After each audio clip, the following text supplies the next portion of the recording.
This channel does not promote any violent, harmful, or illegal activities. All content provided by this channel is meant for an educational purpose only. নাবালিকাকে যৌন নির্যাতনের অভিযোগ উত্তপ্ত নদিয়ার কালীগঞ্জ। পরিত্যক্ত বাড়ি থেকে রক্তাক্ত অবস্থায় উদ্ধার, বড় খবর নিঃসন্দেহে। বড় খবর ঠিক কি ঘটেছে? মহাদেব রয়েছেন আমাদের সঙ্গে, আমাদের সহকর্মী মহাদেব। একদমই, দেখো একটি পরিত্যক্ত বাড়ি, তার পাশেই কিন্তু পরিবারের একটি নির্মাণ বাড়ি রয়েছে। সেই বাড়িতে আজকে ঢালাইয়ের কাজ চলছিল, সেই ঢালাই দেখতে গিয়েছিল এই 4 বছরের শিশুটি। এবং শিশুটি যখন যায়, তার সঙ্গে কিন্তু তার দাদা ছিল, ছোট দাদা তার সঙ্গে ছিল। এবং সেখানে কোনো এক ব্যক্তি তাকে কিন্তু মোবাইলে গেম দেখাবার নাম করে নিয়ে যাওয়া হয় এবং সেই পরিত্যক্ত জায়গার মধ্যেই তাকে যৌন নির্যাতন চালায় বলে অভিযোগ। এবং এই ঘটনাকে কেন্দ্র করে রীতিমতো উত্তপ্ত হয়ে ওঠে, পুলিশ ফাঁড়ি বিক্ষোভ দেখাতে থাকে এলাকার মানুষ। এবং 34 জাতীয় সড়ক অবরোধ করেন স্থানীয়রা, যে এখনো পর্যন্ত দীর্ঘ সময় অতিক্রান্ত হয়ে গেল, কেন অভিযুক্তকে সন্ধান পাওয়া গেল না বা অভিযুক্তের খোঁজ পাওয়া গেল না। এই নিয়ে কিন্তু রীতিমতো ক্ষোভে ফেটে পড়েন। পুলিশের পক্ষ থেকে আশ্বস্ত করা হলে অবরোধ উঠে যায়, কিন্তু এখনো পর্যন্ত সেই এলাকায় যথেষ্ট উত্তপ্ত রয়েছে। পুলিশ তদন্ত শুরু করেছে, তল্লাশি চলছে অভিযুক্তর খোঁজে। নজর থাকবে মহাদেব, নজর রাখো। পরিবারের তরফ থেকে ঠিক কি অভিযোগ করা হয়েছে শুনুন। ওখানে আমাদের আজকে ছাদ ঢালাই হচ্ছে, তাই আমাদের ওই বাচ্চা মেয়েটা দেখতে গিয়েছিল। তারপরে কিছুক্ষণ পরে ওখানে খেলা করতে করতে ওখানে একটা ঘর আছে পুরোনো, ওই ঘরের ভেতরে বাচ্চা মেয়েটাকে নিয়ে যায়। নিয়ে যাওয়ার পর বাচ্চা মেয়েটাকে ঝোরের ভেতরে ডেকেছে যে আমার কাছে এখানে আয়, ফোন তোকে পাবজি খেলা দেখাবো। মানে ওইরকম করে তখন মুখটাকে টিপে ধরেছে, বলছে তুই যদি বলিস কিছু তাহলে তোকে গলা টিপে বা মুখ টিপে মেরে দেবো। ভুরি ভুরি অনিয়মের অভিযোগে প্রধানমন্ত্রী আবাস যোজনার টাকা দেওয়া বন্ধ রেখেছে কেন্দ্র, তাই পাল্টা বাংলা আবাস যোজনায় বাড়ি তৈরির টাকা দিচ্ছে রাজ্য সরকার। এক্ষেত্রে যোগ্যরাই যাতে শুধু বাড়ি পান, তার জন্য কড়া নজরদারির নির্দেশ দিয়েছেন খোদ মুখ্যমন্ত্রী। কিন্তু তারপরও কি বিস্তর ফাঁক থেকে যাচ্ছে? কয়েকটা ঘটনা চোখে আঙুল দিয়ে সেই প্রশ্ন তুলতে বাধ্য করছে। আলিপুরদুয়ারে 1 নম্বর ব্লকের পূর্ব কাঁঠালবাড়ির বাসিন্দা মালতী বর্মন বাংলা আবাস যোজনায় সরকারের প্রথম কিস্তির টাকা পেয়েছেন তিনি। সেই টাকায় বাড়ির ভিত ও দেয়াল তুলেছেন বৃদ্ধা। এরপরেই গোল বেঁধেছে, বিতর্ক তৈরি হয়েছে। জানা গেছে সরকারি জমির ওপর তৈরি হচ্ছে বাংলা আবাসের বাড়ি। পিআইপি জলের পাইপের ওপরে উঠেছে বাড়ির ভিত। ফালাকাটা থেকে সলসলা বাড়ি, 41 কিলোমিটার 4 লেন তৈরির কাজ চলছে। তাই পূর্ত দপ্তরের জমির ওপর তৈরি হওয়া এই বাড়ি এখন ভাঙতে বলছে প্রশাসন। আপনার জমি জায়গা অন্যখানে আছে কি? নাই বাবা, কিচ্ছু নাই আমার এখানে, নাই। সরকারি ঘরের টাকা পেয়ে মানে কাজে লাগাইছেন? হ্যাঁ, ওই যে বারান্দা খান বাবা দিছি, সোমবারের দিনে ঘরটা তোমার ঘর সরাইতে হবে। এখন বাধ্য হয়ে বাবা আমার ঘর সরাইতেই হবে। সরকারি জমিতে থাকতে দিবে না? দিবে না। সরকারি জমি দখলের বিরুদ্ধে বারবার সরব হয়েছেন মুখ্যমন্ত্রী। জোর করে যাতে জমি গভর্নমেন্টের কেউ দখল না করে, দখল করলে কিন্তু আমরা আদায় করে নেব। একাকী বৃদ্ধ মহিলা অসহায়, কিন্তু প্রশাসন সরকারি জমি দখলের বিষয়ে এতদিন কি তারা কিছুই টের পাননি? প্রশ্ন হলো, সরকারি জমি দেখে কি করে বাংলা আবাসের তালিকায় নাম উঠল? কেন সরকারি জমির ওপর বাড়ি তৈরির জন্য টাকা বরাদ্দ করা হলো? সমীক্ষার সময় কি কিছুই দেখেননি সরকারি কর্মীরা? কাঁঠালবাড়ি পঞ্চায়েত বিজেপি পরিচালিত, পঞ্চায়েতের নজরদারি নিয়েও তাই প্রশ্ন উঠছে। বিষয়টা আমাকে কেউ জানায়নি, তো কালকে ব্লক আধিকারিক ওনারা আসছে, ওনারা বিষয়টা দেখতেছে। আমিও উদ্বোধন কর্তৃপক্ষকে জানাবো বিষয়টি। সেই সার্ভে করে গ্রাম পঞ্চায়েতের আধিকারিকরা এবং প্রশাসনিক, এবং তার দায়িত্বে থাকে হচ্ছে বিডিও অর্থাৎ ব্লক ডেভেলপমেন্ট অফিসার। তার মনিটরিংয়ের মাধ্যমে এগুলো সমস্ত রকম সার্ভেগুলো হয়। তো স্বাভাবিকভাবে সেই দায়ভার তো প্রশাসনের। সমস্ত গ্রাম পঞ্চায়েতগুলোতে আমাদের বিজেপির রয়েছে, সেগুলোতে আমাদের প্রধান এবং উপপ্রধান বা পুরো কমিটিকেই উপেক্ষা করে সেখানে বিডিও তার নমিনিকে অর্থাৎ সেক্রেটারিকে দিয়ে সেখানে সেই সমস্ত কাজগুলো করায়। দা এরিয়া প্রশাসনের ঘাড়েই দোষ চাপাচ্ছে বিজেপি। বিজেপি একটা দুর্নীতিগ্রস্ত দল। আলিপুরদুয়ার জেলার পূর্ব কাঁঠালবাড়িতে আবাস যোজনার ঘর ডিস্ট্রিবিউশনে যে দুর্নীতি তারা করেছেন সেটা পরিষ্কার হয়ে গেছে, যে যাকে ঘর দেওয়া হয়েছে তার নিজের কোনো জমিই নেই। এরা আবার মুখে বড় বড় গলায় দুর্নীতির কথা বলে, আবাস যোজনার টাকা আটকে দেয়। শুধু আলিপুরদুয়ারই নয়, মেদিনীপুরেও ঠিক একইভাবে বাংলা আবাস যোজনার টাকা নিয়ে গাফিলতির অভিযোগ সামনে এসেছে। চন্দ্রকোনা 2 নম্বর ব্লকে রশিয়ারি গ্রামে আদিবাসীদের বাস। সেখানে পাকা বাড়ি তৈরির জন্য 11টি পরিবার বাংলা আবাসের প্রথম কিস্তি 60,000 টাকা পায়। কিন্তু সেই ব্যাংক অ্যাকাউন্টগুলো ফ্রিজ করে দিয়েছে প্রশাসন, কারণ পরিবারগুলোর নিজস্ব জমি কিংবা পাট্টা নেই। টাকা ঢুকেছে, টাকা তুলতে পারেনি। কেন? বলছে পাট্টা নাই, টাকা পাবেনি, পাট্টা পেলে টাকা পাবি, না হলে পাট্টা না হলে টাকা দিবে না বলছে। সমস্যায় পড়েছে, খুব সমস্যায় আছি। যেহেতু ওনাদের নামে এখনো পাট্টা ইস্যু হয়নি, তাই টাকাটা আমরা এখন হোল্ড করে রেখেছি। আমরা দেখছি খুব তৎপরতার সাথে যাতে ওনারা পাট্টা পেয়ে যায়। আলিপুরদুয়ার হোক কিংবা মেদিনীপুর, দুই ক্ষেত্রেই প্রশ্ন একটাই, উপভোক্তাদের জমির রেকর্ড না দেখে কি করে বাংলা আবাসে টাকা বরাদ্দ হয়ে যাচ্ছে? সমীক্ষার কাজেই কি তাহলে বিস্তর ফাঁকফোকর? সুজিত রায় ও অসীম বেরার রিপোর্ট, TV9 বাংলা। ভোট মানচিত্রে উত্তরবঙ্গ সব দলের কাছে একটা বড় ফ্যাক্টর। শেষ লোকসভা ভোট হোক কিংবা বিধানসভা নির্বাচন, সবেতেই শাসক দল তৃণমূলের থেকে উত্তরবঙ্গের জমিতে এগিয়ে থেকেছে বিজেপি। এখন বাংলায় কোনো ভোট নেই ঠিকই, কিন্তু তাও শিলিগুড়িতে প্রচার জনসংযোগে যুযুধান দুই পুল। একদিকে মেয়র গৌতম দেব আর অন্যদিকে বিজেপি বিধায়ক শঙ্কর ঘোষ। জনসংযোগে বেরিয়ে উন্নয়নকে যখন হাতিয়ার করলেন মেয়র, তখন অনুন্নয়নের ছবি তুলে ধরে তৃণমূলকে বিঁধলেন বিজেপি বিধায়ক। বছর ঘুরলে বিধানসভা নির্বাচন, তার আগে কোনো ভোট পরীক্ষা নেই, তাও যেন উত্তরের মাটিতে ভোটের বাদ্যি বাজছে। 26 নির্বাচনে এখনো বেশ কিছুটা দেরি, কিন্তু যা ঘটছে শিলিগুড়িতে তা দেখলে মনে হতেই পারে ভোট এসে গেছে। শাসক এবং বিরোধীরা রাস্তায় নেমে জনসংযোগ শুরু করে দিয়েছেন। এক ওয়ার্ড থেকে অন্য ওয়ার্ড, শিলিগুড়ির পাড়ায় পাড়ায় কাউন্সিলর এবং দলীয় কর্মীদের নিয়ে ঘুরছেন মেয়র গৌতম দেব। মানুষের কাছে চলো, এই স্লোগানকে সামনে রেখে বাড়ির দুয়ারে পৌঁছে ভোটারদের সঙ্গে কথা বলছেন মেয়র, শোনাচ্ছেন উন্নয়নের কথা, শুনছেন মানুষের দৈনন্দিন ব্যথা। তৃণমূলের দাবি, শহরে উন্নয়নের কাণ্ডারি তাঁরাই। উন্নয়নের কথা, মানুষের সমস্যার কথা, মানুষের সাজেশন, মানুষের সমালোচনা, আর মাইক্রো লেভেলে প্ল্যানিং করতে গেলে সেইখানে গিয়ে দেখতে হবে যে প্রায়োরিটি কোনটা আর মানুষ কেমন আছে। উন্নয়নের কাণ্ডারি যারা, তারা যেমন পাড়ায় পাড়ায় গিয়ে মানুষের কাছে চলো কর্মসূচিতে অংশ নিচ্ছেন, উন্নয়নের কথা বলছেন, তেমনি বিরোধীরা পাড়ায় পাড়ায় গিয়ে উন্নয়নের খামতিগুলো চোখে দেখিয়ে দিচ্ছেন। এই যেমন শিলিগুড়ির বিজেপি বিধায়ক শঙ্কর ঘোষ। রবিবার যখন 20 নম্বর ওয়ার্ডে মানুষের কাছে মেয়র, ঠিক তখন 300 মিটার দূরে অনুন্নয়নের ছবিটা তুলে ধরতে ব্যস্ত বিজেপি বিধায়ক। রানা বস্তিতে একটি স্কুলের গেটের সামনেই ময়লার ভ্যাট এবং শৌচাগার দেখিয়ে শঙ্করের পাল্টা খোঁচা। একটা গান্ধী মেমোরিয়াল প্রাথমিক বিদ্যালয়, তার পাশে ভ্যাট, তার পাশে টয়লেট, তাহলে সেই শহরের মানুষের জল, রাস্তাঘাট, ড্রেন, পরিষ্কার পরিচ্ছন্নতা এগুলো কিছু হয় না। মেয়র সাহেবের বড় গাড়ি, কুটার বাজে, সামনে সিকিউরিটি, পিছনে সিকিউরিটি, এই সব নিয়ে মেয়র সাহেব এই সমস্ত ঘুরতে পারে।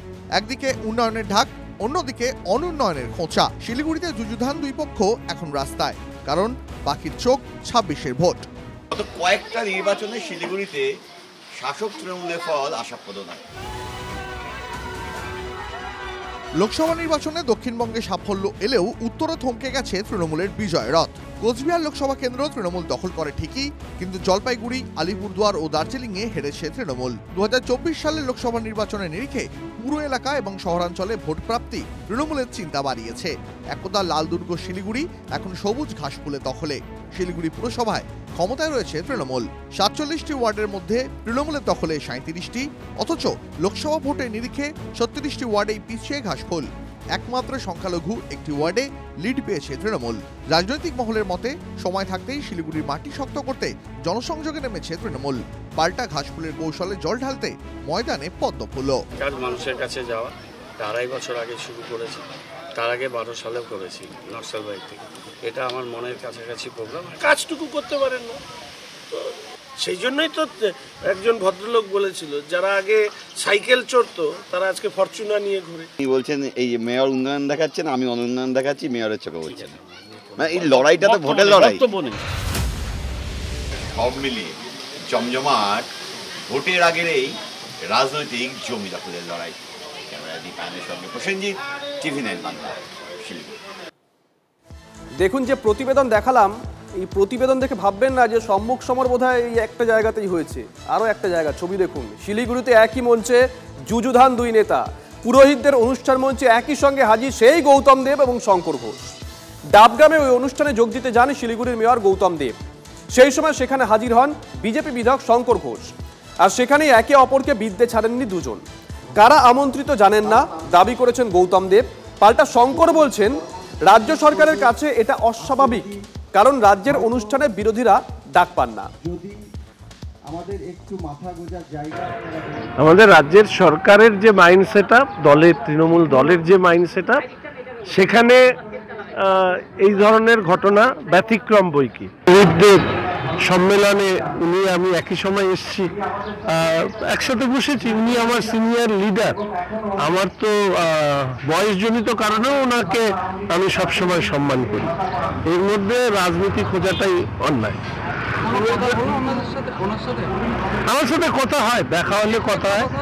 আজকে কথা হয়নি, উনি মনে হয় একটু ক্লান্ত আছেন, ওই জন্য তাড়াতাড়ি চলে গেলেন। তো এসছি আমার মতো করে প্রোগ্রামে। এখন যারা এখানকার উদ্যোক্তা তারা কাকে দেখেছে দেখেনি আমি তো অত বুঝিনি। আমি মঞ্চে আমি ঢুকছি, আরেকজন ঢুকছেন, আমি আমার মতো বক্তব্য রাখলাম। এই বাংলায় অনেক কিছুই পাচারের অভিযোগ উঠেছে, বালি, পাথর, মাটি, কয়লা, গরু। কিন্তু এবার আপনাদেরকে দেখাবো কিডনি পাচারের খবর। ভালো করে দেখবেন। ঋণ শোধ করতে কিডনি পাচারের জন্য চাপ, ঋণ শোধ করতে কিডনি পাচারের জন্য চাপ। পাচার চক্রের খপ্পরে পড়ে স্ত্রীর কিডনি বিক্রি করে ফেলেন এক যুবক। তারপরও সুদখোরের খিদে মেটেনি, শেষে অভিযোগের ভিত্তিতে গ্রেপ্তার কিডনি পাচারকারী।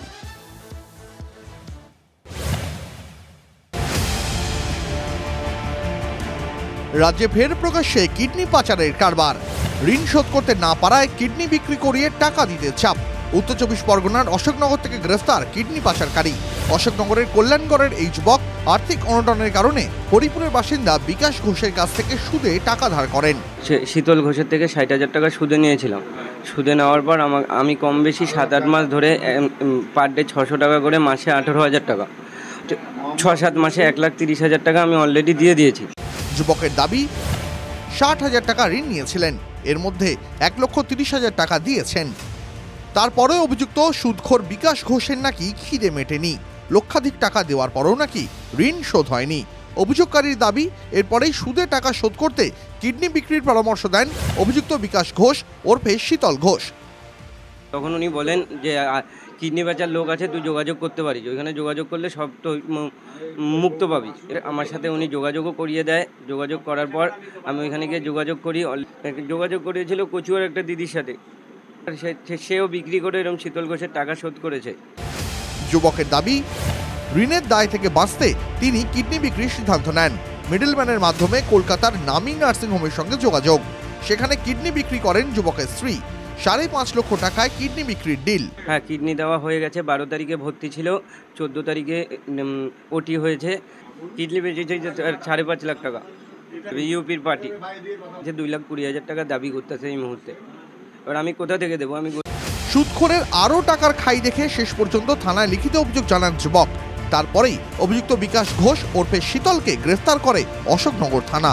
কতদিন ধরে এই চক্রের সাথে জড়িত তুমি? কতদিন ধরে জড়িত এই চক্রের সাথে? কতদিন ধরে কিডনি পাচার চক্রের সাথে জড়িত? দেহে অঙ্গ প্রতিস্থাপনের জন্য নির্দিষ্ট আইন রয়েছে। আইন অনুযায়ী অঙ্গ বিক্রি করা যায় না। এক্ষেত্রে কিডনি পাচারকারী যেমন দোষী, ঠিক একইভাবে কিডনি বিক্রেতাও কাঠগড়ায়। কিডনি পাচারের এই চক্রে বিকাশ ঘোষ কি শুধুই একা, নাকি এই জাল ছড়িয়ে রয়েছে আরও দূরে? কিডনি পাচার চক্রের সঙ্গে আর কারা জড়িয়ে? ধৃতকে জেরা করে সেই উত্তরই পেতে চাইছেন তদন্তকারীরা। Bureau report, TV9 Bangla. আর এই মুহূর্তে আমরা যে খবর পাচ্ছি, বড় খবর, বেলগাছিয়া ভাগান নিয়ে ডিএম অফিসে বৈঠকে একাধিক গুরুত্বপূর্ণ সিদ্ধান্ত নেওয়া হয়েছে। বড় খবর নিঃসন্দেহে, আগামীকাল থেকেই পাহাড় প্রমাণ জঞ্জাল কমানোর প্রক্রিয়া শুরু করার সিদ্ধান্ত নেওয়া হয়েছে।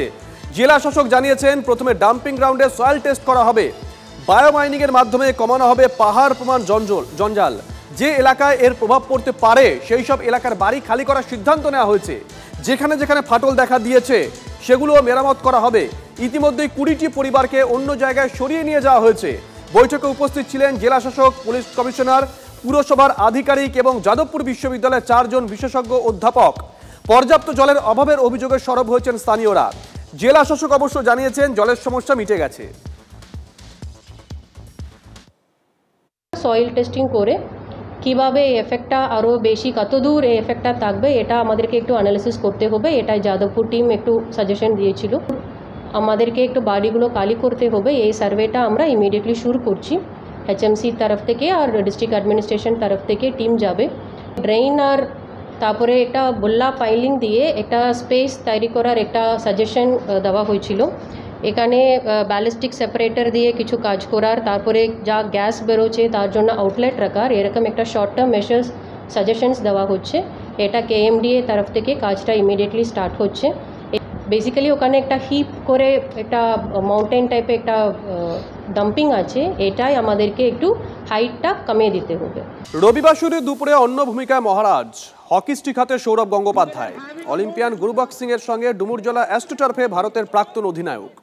রবিবার হকি ডার্বিতে মুখোমুখি হয় ইস্টবেঙ্গল মোহনবাগান। ইস্টবেঙ্গলকে 3-1 গোলে হারিয়ে Kolkata hockey league champion Mohun Bagan.